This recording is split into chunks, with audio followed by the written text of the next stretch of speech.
Now then, welcome to another episode of Now That's Midschool Extra.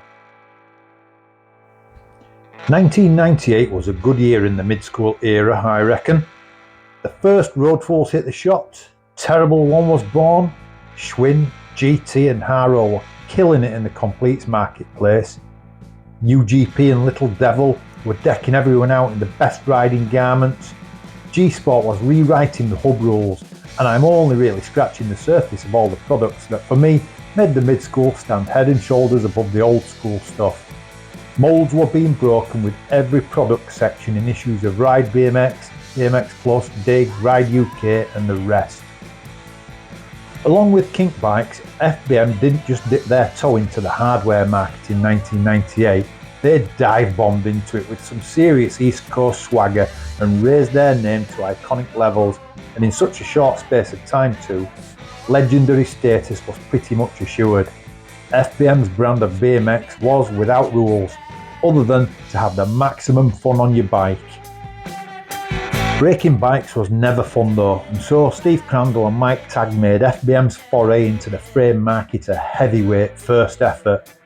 Designed as an all-rounder, capable of being at home on dirt, street, ramps, the Angel of Death, or the Nape as it was briefly known as in the very earliest of days, came to the frame game swinging.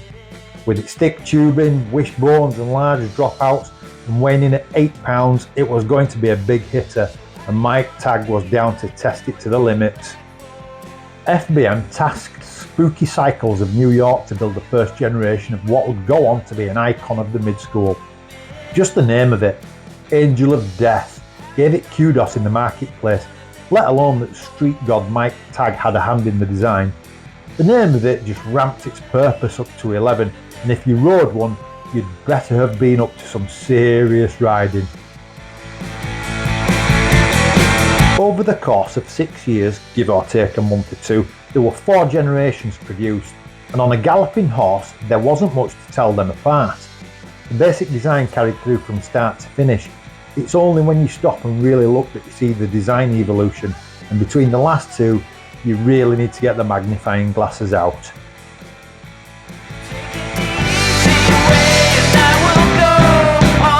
So let's get into those details, starting at the beginning with the Gen 1, the more sought after and rarest of the AODs.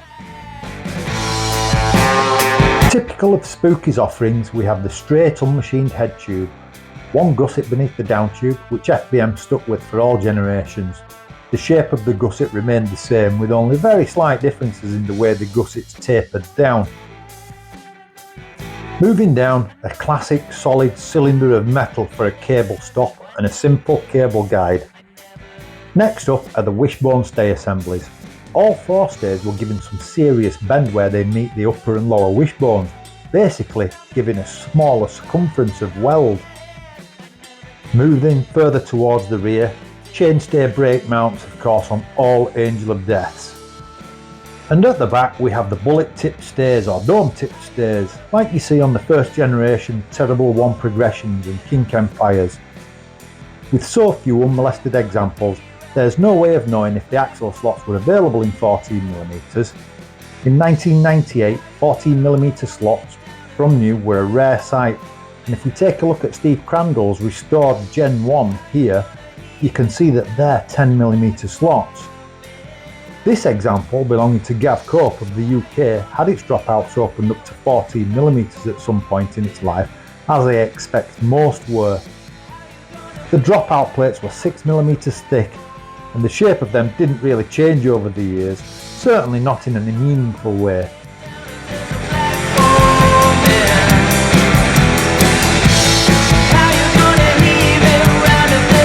June 1999 saw the first batch of the second generation appear.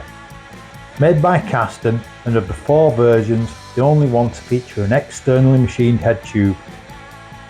The same arrangements with the cable guides and stops as the first generation. Moving along to the middle of the frame, the lower wishbone stays junctions are very similar to the Gen 1s, but if we look closely, the chainstays are attached to the lower wishbone a little closer to the bottom bracket shell. Either that or the lower wishbone tube is a few millimeters longer. And moving up, the seat stays have a more gentle radius to their bend, allowing for a greater contact patch on the upper wishbone. And then at the rear, gone are the dome tip stays, replaced with cut and capped stay tips. My own Angel of Death here had been opened up to 14mm prior to its restoration, so again, I can't claim it as fact, but it was likely offered in 10mm only. And as mentioned a minute ago, you can see here that the dropout shape went pretty much unchanged.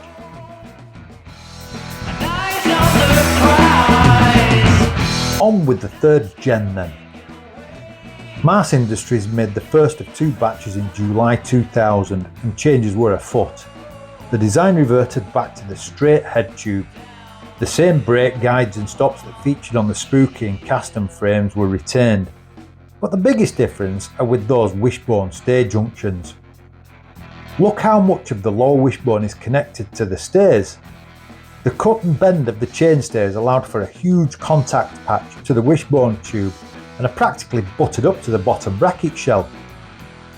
Up top, visually, there seems to be more top tube behind the seat tube.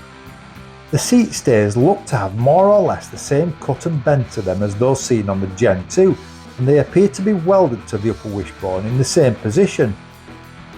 Before we move further backwards, note how the top tube on the Gen 3 seems to start bending downwards before the seat tube, compared to both the Gen 1s and 2s.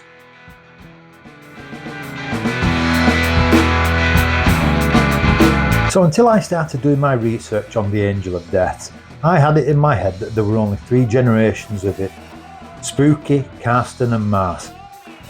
One thing was throwing me out though, well actually a couple of things.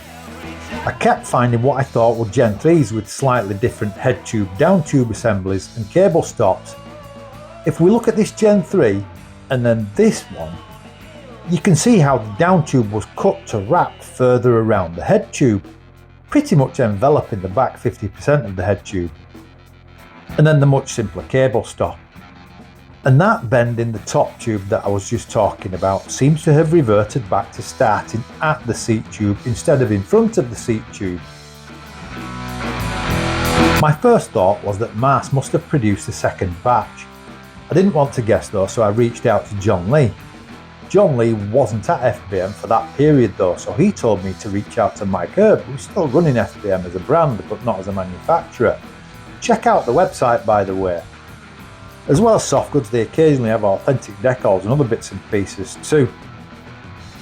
Anyway, I digress. So yeah, fortunately, Mike got back to me, and whilst confirming that there were indeed 4 generations of the Angel of Death, the 4th generations were produced in-house, soon after early batches of Night Trains and Old Boys were made.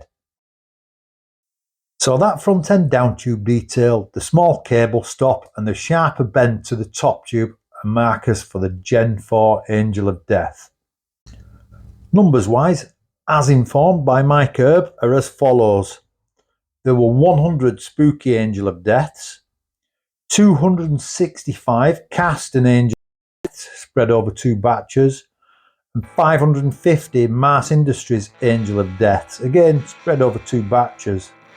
FBM made Angel of Death numbers are unknown, but they made batches of them between late 2001 and late 2003, slightly into early 2004. So in total, anywhere between 1,000 and maybe 1,500 were produced. And there we have it, a rough guide to the iconic FBM Angel of Death frames of the Midschool era. If you're liking what you're seeing on the channel, you can help sustain the content creation by visiting the Now That's Midschool Big Cartel shop and picking up some merch. There's t-shirts, sweaters, caps, mugs and even computer mouse mats. T-shirts are available in long and short sleeve versions with both the OG and the new Gen 2 logos available and in a variety of colours. There's something for everyone. Shipping is available to most parts of the world too, so check out the link in the description of these videos and pick yourself up some Now That's Midschool swag. Shout out to Gav Cope at Mode BMX here in the UK for sending me photos of his Gen 1 Spooky made Angel of Death Couldn't have done it without him. Also shout outs to the usual suspects, the Rhodians, for the backing music. So go check them out on Spotify, Bandcamp and YouTube, and we'll see you on the next episode. Bye for now.